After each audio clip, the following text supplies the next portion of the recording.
Wilshere's at the wheel. Tell me, how good does it feel? Welcome back to the TNC Podcast, everyone. The season's done. It's over. You can breathe again. It's done. Mid-table finish. Get in there. Never in doubt. How are we feeling, mate? Well, at the start of the season, Jack, you said, I think we might be down near the relegation zone, boy. Well, it's above your expectations. Well, I think actually in my pre-season video, I think I predicted 9th. So we had a really disappointing season. That's different to what you said to me behind the scenes. So, well, we weren't really. I was bang on. We weren't relegated. We weren't promoted, and we were in a relegation scrap. Couple of plugs to kick off today's podcast, Jack. Straight in there. Wow, you really are on your just drop TV. Just get on with it. Well, look, it was a. If we sort of like doze off in this podcast, then please forgive us. It's been a really hectic few weeks. Jack Wilshere, why did the club sack Johannes then? We were going into a busy period anyway on TNC without that. Anyway, we've done all of that. We'll be talking more about that today. And then we had a podcast with Delia Smith. Yes. And Michael Wynne-Jones. Yeah, old Winnie Jones. What a boy. That was nice, wasn't it? Yeah, it was nice. And I just want to say a massive thank you to everyone that tuned into that, listened to that in your cars, on the way to work, in the bath, however you watched it, wherever you watched it. Thank you. Really thank you. Did you enjoy it? Because you were nervous, weren't you? Oh, God, yeah. Well, you can probably pick that up from the behind the scenes video, which we released as well. I was a little bit nervous before that one, just because, Jack, oh my God, how many years have we been doing this now? And Delia and Michael have always been the trophy in the cabinet that we never had. Do you know what I mean? So to have got them on, and it just didn't help that they and they actually say in the behind the scenes video they were late. Because of the traffic. They were stuck behind a tractor and all sorts. Anyway, so I'm sitting there already a little bit nervous, and that didn't help things. But we got it in the bag, and we really, really hope that you Yellows loved it as much as we enjoyed filming. The reason I'm really glad we got that in the bag is because there's so many, you'll be the same. You'll have family or friends that know what we do, but they don't care about Norwich. They don't know football. But Delia Smith is Delia Smith. Yeah. And suddenly they're like, oh, bloody hell, Delia Smith. So that was a really nice moment. And she is so lovely. And I hope we posed the nice questions and the more difficult questions, and I think they responded really well to all of them. And just quickly share the anecdote, if you don't mind. You actually ended up bumping into Delia in the Lion and Castle after the game. What did she say? Well, it was really lovely. So Delia was with, she was hosting Ed Balls. There were a couple of other people, and me and Jeremy from Eves Hill were having a few pints, and we were like, oh, there's Delia. And Ed Balls was there. Anyway, we got chatting and saw their driver, and we got chatting, and we're like, brilliant day today. Delia came over. And she'd said, well, first of all, she didn't realise that the podcast had gone out until match day. She thought it was going to be we turned things around really quickly. And people were coming up to her and saying, really lovely to hear you on the podcast. She said the reception from everyone she hadn't experienced for a long while. Oh, that's nice. So that was really nice. So thanks to everyone that watched it and then proceeded to tell Delia, because that helped, and then it made her realise that it had gone live as well. And speaking of Jeremy from Eves Hill Farm, ladies and gents, boys and girls, are a new TalkNorwichCity sponsor. And we've both been down there multiple times. I was a bit worried actually, because I did think Jeremy was going to have to call in the security at one point, because I just didn't want to leave. I didn't want to leave the farm. Mate, that place is unbelievable. Mate, right, so on this farm, right, Jeremy Buxton had a farm. E-I-E-I-O. Do you remember that? Just quickly, quick tangent. Do you remember the Chrissy Martin news where you keep hitting me? Chrissy Martin scored a... Oh, no, hang on, no, it wasn't Chrissy Martin. Oh, Cody McDonald scored... Sorry, it's still early. Cody McDonald scored a goal. Anyway, Eves Hill Farm. There's a farm shop. There's a campsite, and there's a dog walking field, one of those secure ones. There is something for everyone at Eves Hill Farm. Yeah. It's based in Reetham. So it's brilliant. Over the summer, on a Saturday, you've not got anything else to do because Norwich aren't playing, get down to Eves Hill Farm, check it out. Yeah, good place to take the kids if you've got kids. Honestly, the farm shop is full of goodies as well. Yeah, indeed. Anyway, should we talk about the game now? Yes, we can. Look, it was, first of all, enjoyed it. Walked away from Carrow Road and went, God, that was fun. It was a very different vibe to the Good Friday game against Portsmouth. Blimey. Look, it's been a really strange few weeks. Johannes has obviously been sacked. Jack Wilshere at the helm, and he comes in and takes charge against a Middlesbrough side who were still fighting for the playoffs, and a Cardiff side who were eventually already relegated. So it was a kind of strange test for him. Two really strange games, and we didn't know how Cardiff would turn up, whether they'd just be freewheeling and having some fun. Their fans, I must say, were brilliant. Yeah. But I actually thought for the first 15 minutes, I was like, fucking hell, we're up against it here. Like, Angus Gunn made a few really good saves early on. Yeah. First 10 minutes, I was like, we're backs against the wall. This is going to be a test. We score, red card, but it's literally blinking, it's 3-0. That's and it's it, like, game over, God, this could be 7-8 here. And at 3-0, and obviously we'll talk about the second half, I'm sure. At 3-0, it was like watching Brazil again. It was 3-0 after 20 minutes. Oh, it was so good. Yeah. Was it after just 20 minutes? Yeah, 3-0. And it was quite funny actually then, because like after the game, as always on social media, like loads of grumpy old boys responded, "Oh, we lost the second half. Oh, I didn't think it was like watching Brazil." I tweeted it 3-0 up, for God's sake. Yeah, we did lose the second half 2-1 against 10 men. Oh my God, like everyone can always find something to make. We won a game of football. We scored 4 goals. It was at home. It was the last game of the season. Like, just enjoy it. I think the reason I enjoyed it, there was nothing riding on it. The sun was shining. We saw a brilliant free kick from Nunez. Oh, Sarge was looking glorious. Onel's last game, and there was just a nice. Remember when we played? why was Sarge looking glorious? Talk to me about that. Oh, he just always does. Oh, But like that's just random. Okay. particularly glorious. Okay, fine. Remember when we played Leeds and it was Wes's final game, and that was just like a party atmosphere. And everything. Yeah. It felt kind of similar to that. On a similar level. And it was just like carefree. Did I learn anything from it? No, absolutely not. I think we're in exactly the same place as we were a few weeks ago. I disagree with that. I thought we learned about 2 or 3 players, which we'll get on to later on in the podcast. Okay. But in terms of like top level, in terms of great fun. yeah, and this whole thing of it's Jack Wilshere's audition, as you say, like Middlesbrough away, that was a bit of a wacky one. I think I'm actually weirdly. This sounds really weird, but maybe people agree with me. I'm more impressed that we managed to get a point out of Middlesbrough away. I think it was a more complete performance than beating an already relegated dog shit side in Cardiff at home. The Wilshere's got the lads looking structured, organised, fighting. Connor Southwell from the Pink and big up. He made this point of Norwich had possession high up the pitch, but then he did add the caveat of the fact that it was against 10-man Cardiff, and that's very true. But it's nice to see us do all of the fundamentals, which we've missed for literally months now prior to Jack Wilshere taking interim charge. I think the other key thing, barring where the ball was on the pitch and the XG and the XGA and the PGFML, whatever. MOL, yeah. And I don't know if this is I don't actually think that this is a compliment, because I think it was damning the levels in which the players dropped off under Johannes. Yeah. But it was noticeable how much quicker they were into tackles, how it was kind of siege mentality around the ball. Just tackling for one. And I was like, even if you didn't like Johannes, even if you didn't buy into his tactics, or if you didn't like his disciplinarian way of leading that group, there's a minimum level that you should, as a professional footballer on the payroll, you should be expected to put in. And I think they dropped below that. I agree with that. And I don't think that's fair on Johannes. I think that's agree with bad look on the players. So Jack Wilshere has obviously got a tune out of them, because I think you could have got a tune out of them if you'd have gone in. I think anyone could have got a tune out of them. Pete Dye got a tune out of them at Middlesbrough away. I mean, he is a tactical, how do you know? legend.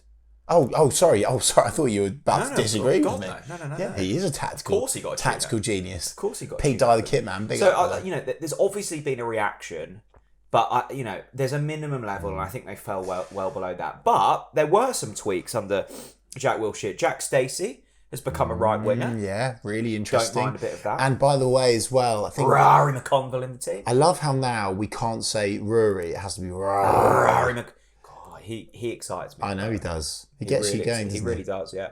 Shame.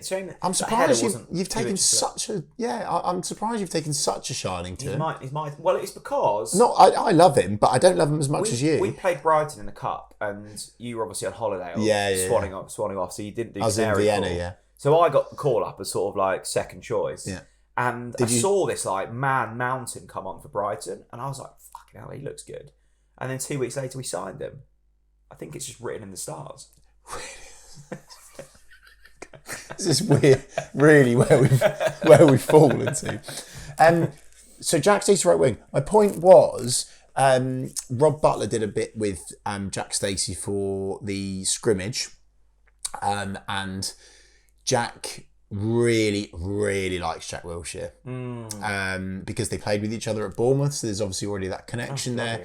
I think also Jack Wilshere, on the other side of it, came out with, well, look, if Jack wasn't here, he'd be playing football in the Premier League, which is a big statement to make and just shows the amount of faith and camaraderie and respect and confidence they have in one another. It's going to be really interesting, Jack Reeve, because there's now three Jacks.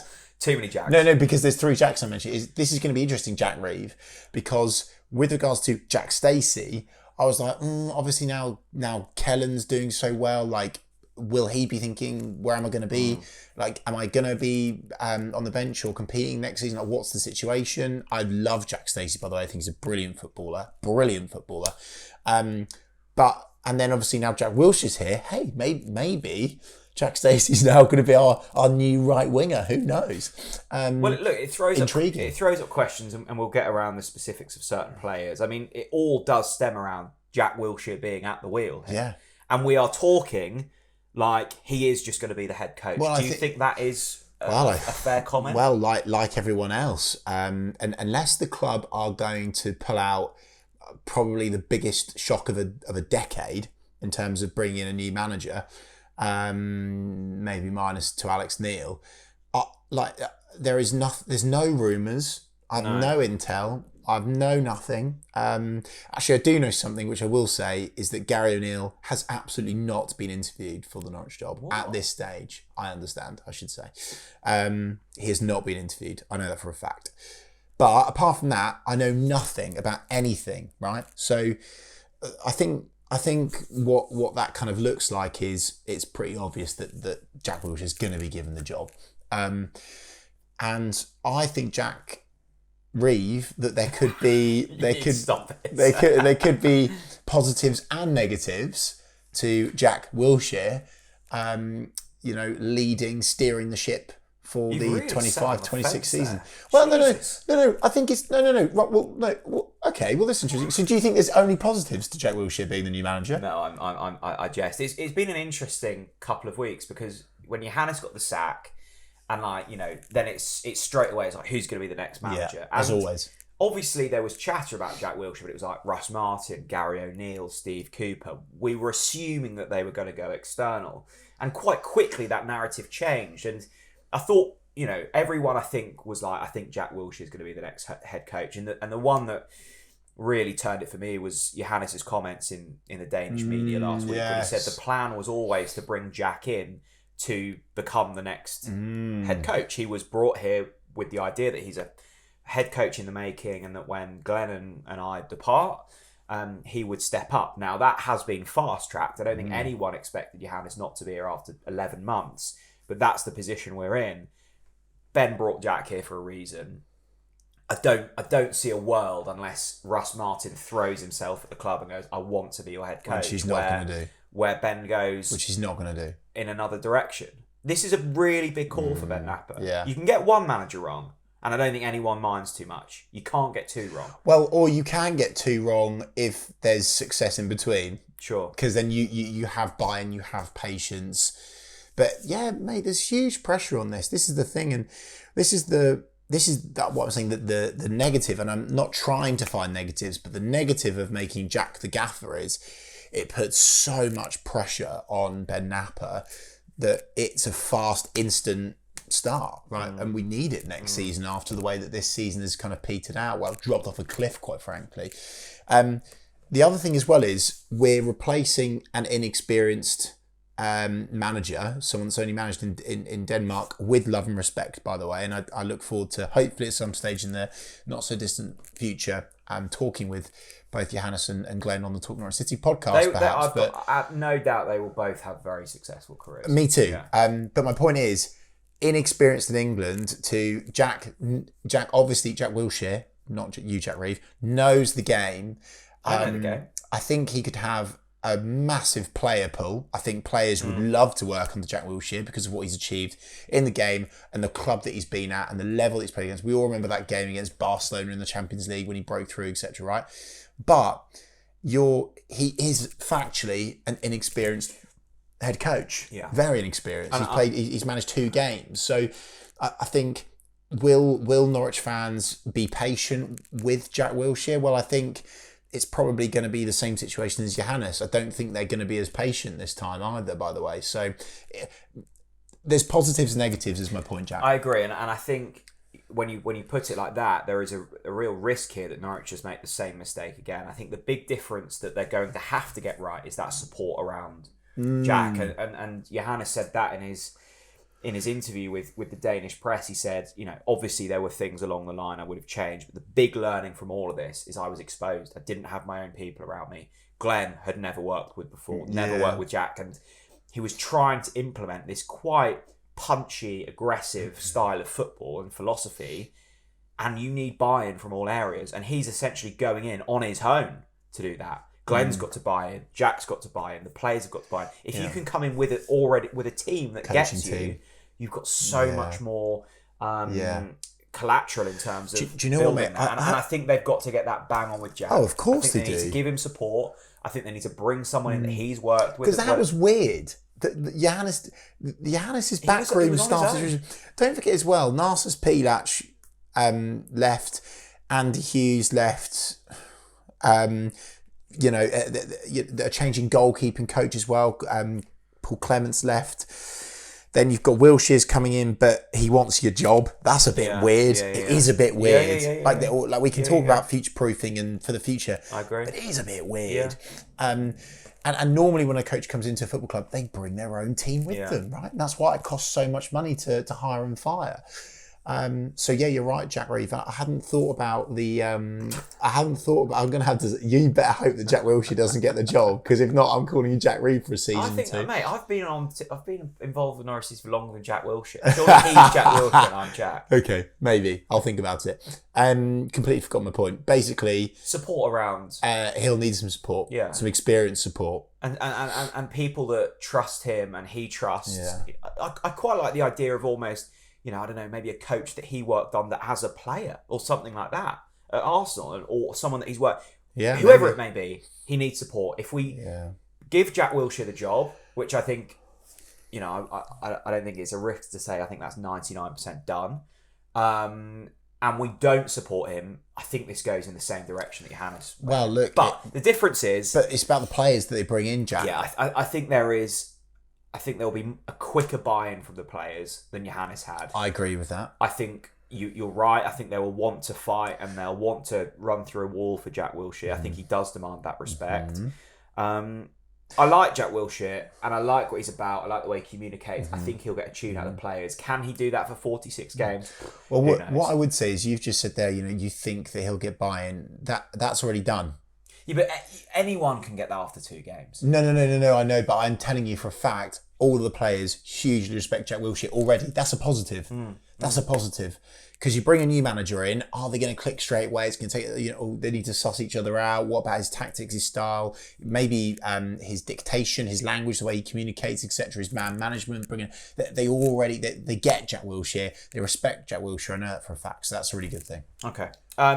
Look, let's talk about some of the. I think ultimately Johannes, as well as the performance levels and that recent run of form, there was a concern that he'd maybe not developed players as much as we would have hoped. There was a real. I don't know if that's true, but that's the impression I got. I didn't see improvement from the likes of a man called Forson or certain young players. Right? I disagree with you strongly because name a player he'd improved other than Callum Fisher.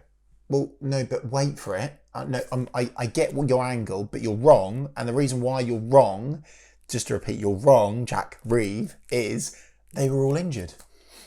You can't develop a player over the course of a season. They've all been injured. Not for the whole season. Most of them have been injured. Name me a player other than Kevin Fisher that drastically improved under Johannes. Hang on, I don't think you're listening to me. I am. I've heard you very loud and clear. You've said they've all been injured. Well, That's also so Emmanuel wrong. Forsson, for example, He's not been injured for the whole season. He's been injured for most of the season. So regardless of the manager, has he developed a player? I think that's incredibly harsh on Johannes, actually. He's been sacked. I tell you who's developed. Yeah. Shane Duffy. He's not a young player. Oh, did you say young player? Give me a young player. Kellen Fisher. Other than Kellen Fisher. I just think they've been injured, mate. Ante Sanats, think he's come on really well. Ante Sanats has come on really well. He has. His goal contributions in terms of assists and goals. £9 million. In his first season. Assists and... Are you really in that camp? Mate, first season, doesn't speak a jot of English. Goals and assists this season. Ante Sanats, I'm impressed with what he's done with him. What I would say, Ben Knapper, I know you're watching, Chris Reeve disagrees with you. He thinks that all of the young players that were brought in have been improved drastically on the Johannes. No, I don't think that. I just think you're painting a picture of Johannes, which is incredibly unfair because of the fact that the majority of this squad have been injured for large parts of this season. That is a fact. Well, we could go around in circles and say that maybe the reason they've been injured is partly due to his training methods. Hey, that's okay as well. So I'm not wrong. No, you're wrong in this argument. Anyway, let's move on. Emmanuel Forsson was very good at the weekend. Yeah, let's talk about Emmanuel. I put this in as a talking point, Jack, because again, a player that's been out injured most of the season. We all saw I honestly think Emmanuel, I will remember this season for Emmanuel Forsson's moment against Coventry, which probably sums up the state of the season. But seriously, I was really impressed with Emmanuel Forsson against Cardiff.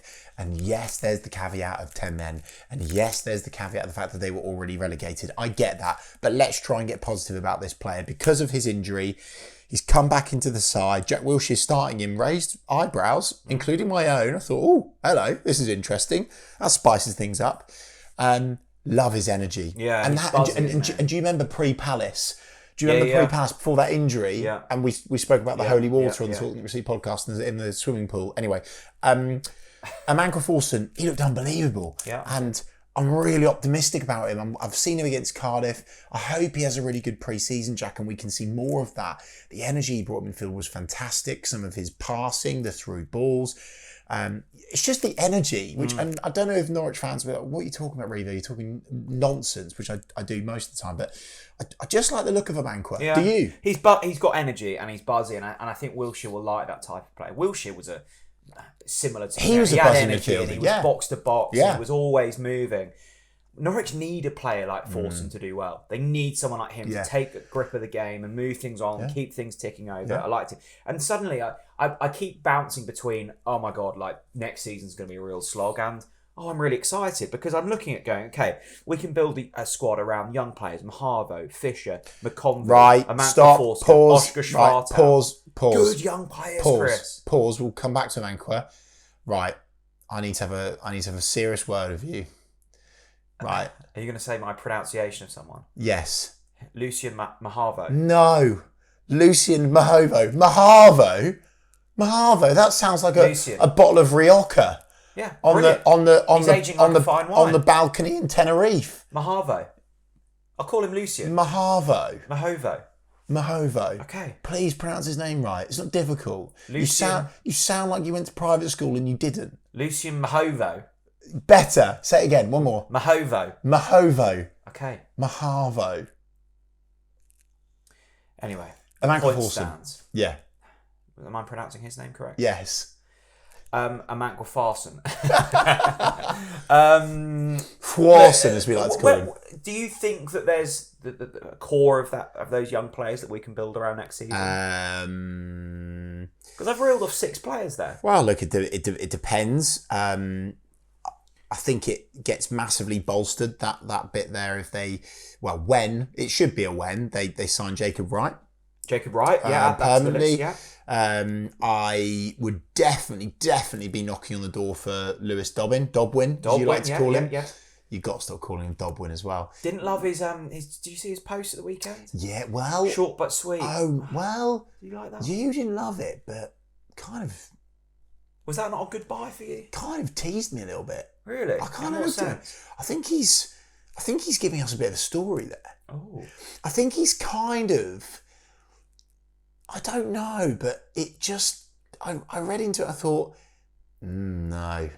I think there's more to it. Do you know what? There wasn't a lot of chatter of. There might not be, by the way. You know the sort of the walk around the pitch that all the players do at the end of their families, right? And everyone suddenly turns into like just being a brilliant ability to just read human nature, and they're like, oh well, he didn't wave, so he's leaving. Yeah. And like, oh, he didn't kiss the badge, so he's off. I didn't hear much of that. There wasn't much chatter about Sargent like just sort of staying quite quiet and going down the tunnel. Yeah.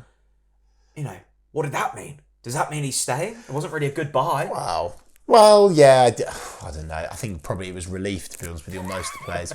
The one thing I did see regarding that is I saw a very emotional Borja Sainz. Very emotional. You could see it in his face that he wanted to cry. So that's really interesting. But going back to... I've stood within Carroll a lot this season wanting to cry. But anyway, going back to your point around a core of young players, yeah, I think there is some young players there. But as we've confirmed, and I'm sure most Norwich fans will agree now, we've gone too far the other way.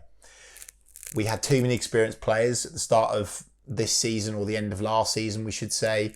We've now culled almost too many, and now we need to bring that scale back into the middle again because we've got too many green bananas that aren't ready to eat, yada, yada, yada, blah, blah, blah.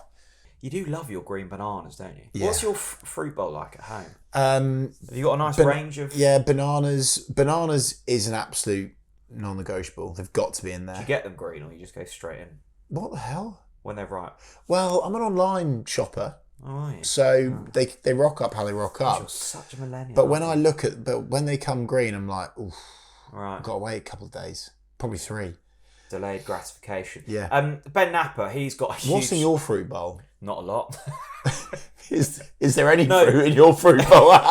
Do you have a fruit bowl? Bananas. I've got one of those hangy things. Have you? Yeah. Pink lady apples. Very... You reek of a pink lady. Have to be pink ladies. In the fridge, usually raspberries and strawberries. Okay, right. And then Blimey. on kind of You're doing rotation well. in the fruit bowl, satsumas, kiwis. I pears. I knew you'd come out with a kiwi. Pears are always a tricky one because they're often I've got too firm. when I hear kiwis, I'm asking big questions, and I'm not getting enough answers. Wonder what Ben Knapper has in his fruit bowl. What does Ben Knapper have in his fruit bowl? I'll tell you what, we had a brief good chat with question, him. Nice guy. That was the first time you met him, wasn't it? It was. Really nice guy. I'd met him before, so he just rolled his eyes at me, I guess. Yeah, I went, oh, fucking hell, here we go again. But What's this guy did you like him? Yeah, really liked him. I'm going to put Ben Knapper in the same camp as Jack Wilshere. Okay. And hear me out. Talented, brilliant communicator, incredibly hungry, needs support. I think he's exposed. Oh, wow. I think they need a really good CEO. Okay. David McNally had his problems, but could drive change, and I think he needs a McNally type, and I think they need a chairman, right. And I think the Atenasios know that, and I think they'll get that. Nappa needs support. Big That's shout. what I see. Okay. And I think Nappa's probably going fucking hell. Yeah, I know I need support. Okay. There's pressure on his shoulders. I think that needs to be spread across a little bit. But the talking point is, Jack, what is on Nappa's shopping list? Well, I think he probably wants a holiday, but I don't know if he's going to get one. Well, I'll be surprised if he has a holiday with the amount of work that's got to be done. Because we need a new manager. Well, I think he's got that sorted. We need 2 new goalkeepers. Do you agree with that? Well, we need 2 new goalkeepers. Yes, we do. Because you've got to replace Angus, obviously. Is there a world where he goes to war with George Long as number 1 next season? What? Well, I'm just saying. What? I'm just saying. Is that... What? But why have you asked that question? Are you okay? Have you opened one of these bottles of Lakers? I'm just posing the question. 20% off in the YouTube description below. I'm just posing the question. Well, stop posing stupid questions, Jack Reeve. So you think they're going to just, George Long will be the number 2 still? No, well, he's not even the number 2. He's number 3, isn't he? Okay. In a minute. Okay, so he needs a new goalkeeper. Okay, he needs 2 new goalkeepers. We're probably going to need a striker because seriously now, right? If Josh Sargent stays and starts the season as a Norwich City player, 250 quid to Big C. Yeah, and no chance. I'll match that. Absolutely no. There's no chance. Yeah, but you raved about how much Ante Sinak's improved on the Johannes Otto. Yeah, right. He goes to war with I know, but you're winding me up today. My point is, on his summer shopping list, he's going to need to get another striker. Yes. Regardless, right? Yeah. A winger, definitely, because say you don't sign Dob win. Yeah. You've also lost Anel Hernandez. Yeah. And also Borja Sainz might be off. He obviously plays out wide. Even if we do sign Dobbin, we know he's injury prone. So I'll count how many players we. And then we also tried filling 4. that hole last season, and we signed. Ben Doak turned us down because he didn't want to move down south, as I understand it. And then we signed Cade Gordon, which was oh my God! I mean, he was brilliant against Coventry, and he scored against. Tell me why. But he came on for 5 minutes and celebrated. That was when I knew that you were past your best, right? Every person in the media, right? They're a novice. All of a sudden, they get well known, or they get a bit of credibility, and then they plateau, and then all of a sudden they're deadwood. And that was when I knew you were deadwood. Cade Gordon, well done. You celebrated. Okay, so that's 5 players we need. Yeah, and we're defense, centre backs. I would like to see Brad Hills be given a go, but I don't think he will start next season. Do you think Duffy's off? I think they will definitely try to move Shane on, but I might be wrong. Maybe Jack Wilshere will want to keep him.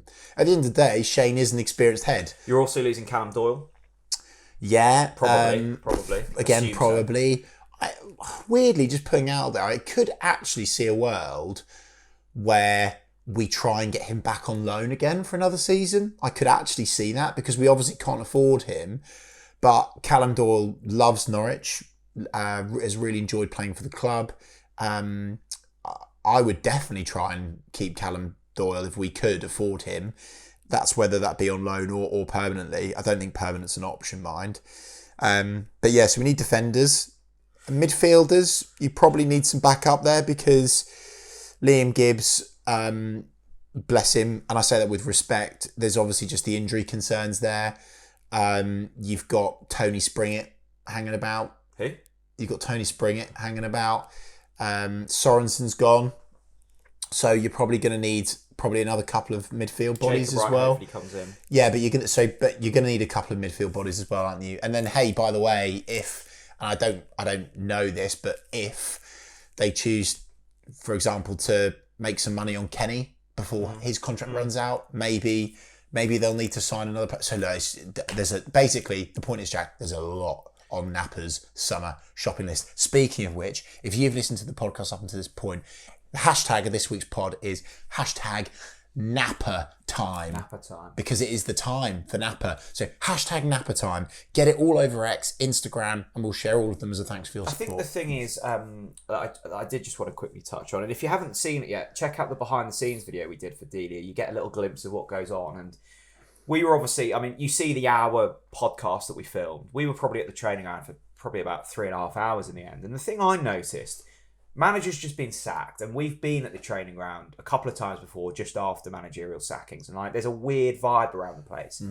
I didn't get that this time. Yeah, and the thing with Nappa that really impressed me, he seemed really chilled and just not complacent, but composed, and knew the plan and felt good about things. Maybe he was just putting that on because we were there and he was needing to put a bit of a show on, but I didn't get the feeling from anyone that there was a sense of stress about the place. And that kind of made me feel good. Yeah. I think.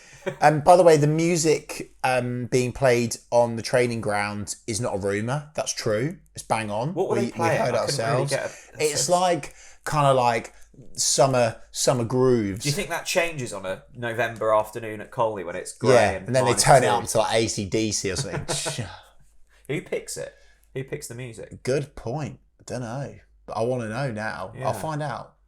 I would agree with you, Jack. The vibes felt good. Should we do some questions? Yeah, we should. And thanks as always for getting your questions in. Jonathan Park, I said I've been bouncing between how I'm feeling about next season. Well, he's not bouncing between. He's severely worried about next season. Oh, really? If we lose Sargent and Nunez, that leaves the current squad incredibly short of quality. It's imperative that we sign players ready to go. He doesn't want more green bananas. Yeah. We have enough youth. Throw in another rookie head coach. I fear a relegation battle ahead. Well, look, let us know, Yellow Army. Are you in Jonathan's boat? It is concerned. Look, one thing we do know for sure: next season, it's a much, much tougher league. I agree. Not just from those that have come from upstairs, but those that have come from beneath us as well. It's a tougher league next season. I think Jonathan's right to be concerned around losing those 3 players. Nunes is one that we've not spoken about. He would be a massive miss in midfield. Again, a player that I think we're going to do well to keep hold of this summer. He would be a real shame because he is a player that's really grown this season and found his kind of role. But do you agree with Jonathan, Jack, or do you think that's a bit dramatic? We'll be all right. I think it's realistic. I don't think it's dramatic. You know, you look at the likes of this. Not. Well, let's take this season for example. Luton relegated. People were thinking they were going to go like this. Yeah. You can get dragged in. I know they didn't go down, but like Stoke, Swansea, Preston. And I know you're like, oh, we're not fucking Stoke, Swansea, or Preston. Mate, we kind of are at this stage. Like recent, maybe not Preston, but Stoke and Swansea, decade of Premier League football, similar size clubs, don't come back because I know you've got your Norwich glasses on. But like, they are now dicing with relegation. Stoke have the richest female in the UK owning them. They have thrown money at it. Different managers, different projects, big stadium. I hate what you've just done to me there. Let us know. Do you agree or do you disagree? Look, I don't think we will be in a relegation battle. Good. But is Jonathan being dramatic? I don't think he is. There is a world where that happens. I understand why Jonathan is concerned. Next question. Just quickly on that as well. Cool. Norwich have posted the worst form figures in the division for the past 12 games. That's correct. That's a quarter of the season. There is a world, I don't want it to be the world, but there is a world where Norwich get off to a sluggish start next season. We've lost Sainz, Sargent and Nunes. We've got a pretty exposed team. We start sluggish under Wilshere. Got George Long in goal. And then you're up against it. Then you are up against it because they've now put a prolonged period of form together where they haven't been good enough. It's too early to say what happens next season. I don't think we're going to be in a relegation scrap. Let's have a bit of faith in the recruitment. Come on. Let's get behind it. The good thing is Norwich do have money. They will have money. They're going to make money this summer. They will have money to spend. They'll have more money than most of the teams in this division. Like they did this season. True. I don't want to get all existential around this, but I do see a world. Word. Well done. Thanks. I can't spell it. I do see a world where we might be in this division for quite some time. Next question. Roro. We are so fortunate to have had players like Onel and Angus who outright support this football club, especially Onel, who connects with the supporters. That's a role that every club needs filling, but can't just get. It's simple to replace positions. It's not simple to replace character. What a great question that is, by the way, or statement. Thanks, Roro. Do you know, I think Roro's onto something there, Jack. I think he's right. You can, and this is the problem with modern football. It just seems so soulless, right? It seems that some players, or maybe it's just how we've seen it in recent months. It seems like a lot of players don't. I know that's lazy. I know they do care, but like bleed for the club, bleed yellow and green. I think Roro's onto something there. Like people will listen to me and go, oh, of course you're going to say that, he's your mate, da. But really, these two, but like Angus was in the Barclay shouting and swearing at the Ipswich fans as a kid. If you say to Angus what was the highlight of your Norwich career, he'll say saying goodbye to Ipswich after we beat them at Portaloo Road. And Anel, again, criticise and be critical of whatever you thought of his performances on the pitch, but behind the scenes, his commitment to camaraderie, how much you use this terminology, cultural architect, right? Someone that is the gel to the team, that brings everyone together, that helps groups of people come. For example, all the Spanish lads. Anel brings them into the rest of the British boys. All of that stuff. That is an important component part of a squad. So I think Roro has got an interesting point there. Ben Knapper not only needs to sign players that are gifted and also are of quality and are also oven ready, because they haven't been ready this season, that's for sure. he also needs to sign players with personality. He needs to sign players that truly care, because I don't think it's lazy of me to say that I'd say a quarter of that team do not care enough about this football club. And I think you raise a good point there around, you can kind of build, like, we didn't sign Onel because he was a Norwich fan. Like, correct. He grew into that role. Yes. He did yes. have personality. You could see those characteristics from early on. And I think you are right. You do need those types of players. Even the likes of Ashley Barnes and Grant Hanley. Like, obviously they weren't delivering on the pitch, but it doesn't mean there's not a role for them. And hey, by the way, I'm holding up a mirror to myself, because I would have been the first to say Grant Hanley hasn't been good enough. But boy, if we missed his leadership behind the scenes.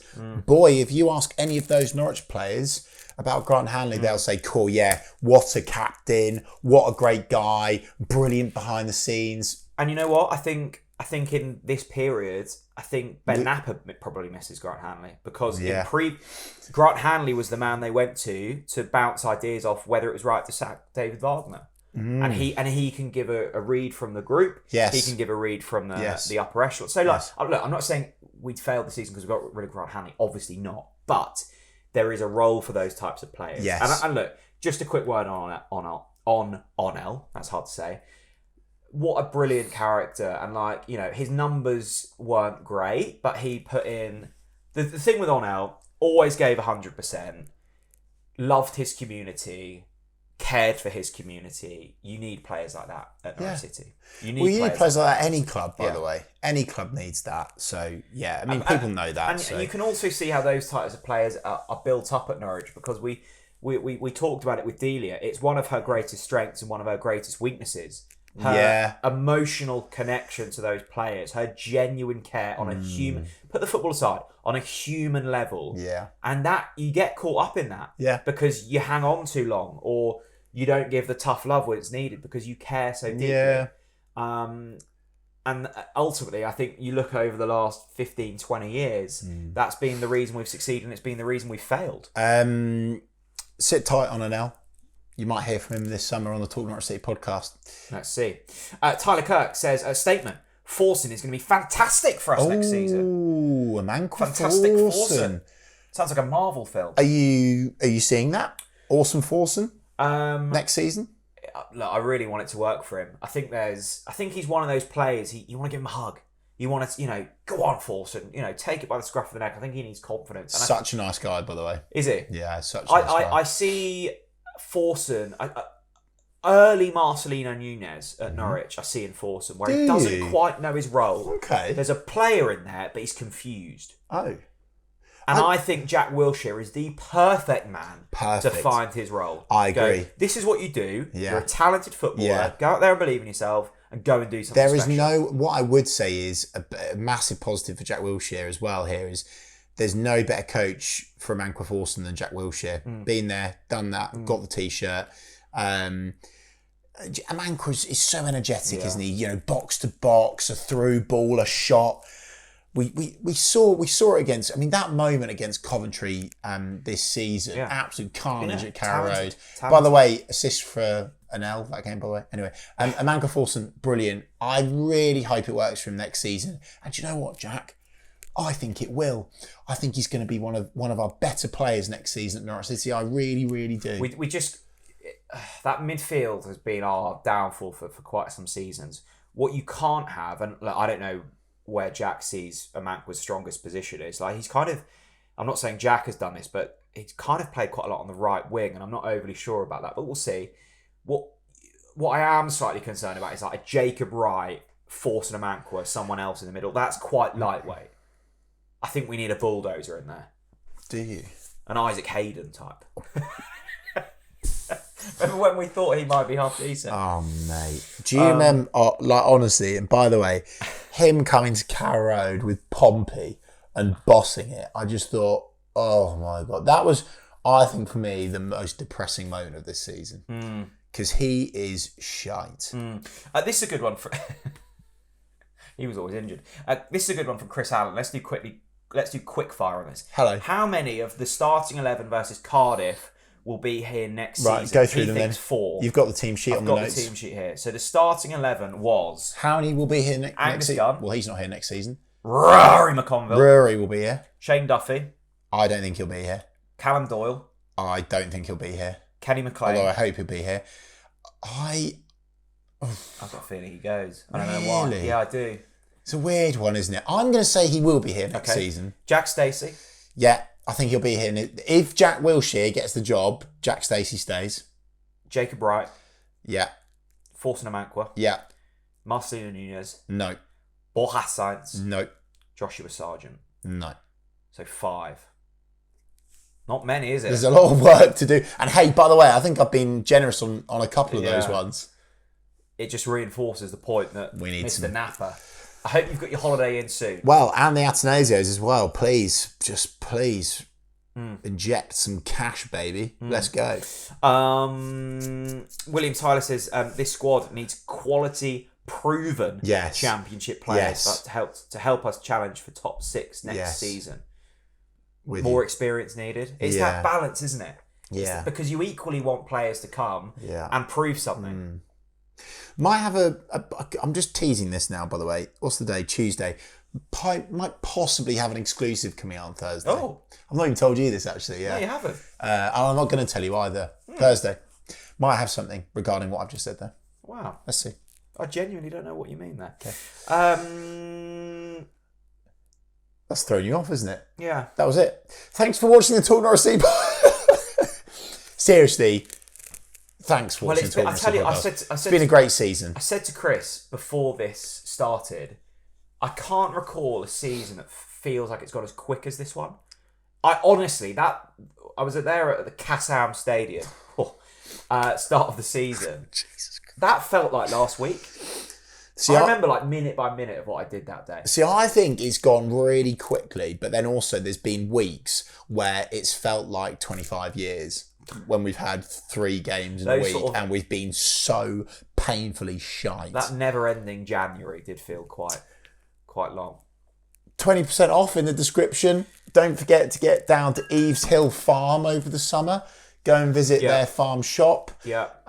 Camp there. Go and take your dog around their secure dog field. What are our summer plans other than drinking Macon and going to Eves Hill on TNC? Well, there is... It's going to be free to I can really, really say there's going to be so much exciting content coming out of TalkNorwichCity this summer. We're working on some really, really exciting podcasts behind the scenes. And hey, it's just going to be busy full stop. Very busy. With all the ins, with all the outs. And we'll try our best to be on top of it as always. Usually we kind of film these last few... We've got a few more podcasts coming up. Obviously, it's probably just going to roll through the summer. But there's a point we go, okay, I can put my feet up for a couple of weeks. I'm not really sure that point... Not this year. Look, we might take a 2 or 3 week break, maybe. Yeah, but look, I'm going to be here daily on the channel. Oh, are you? Just pumping out videos. Are you? Yeah. But no one wants to listen to that. Well, no. You. God. Pumping through them.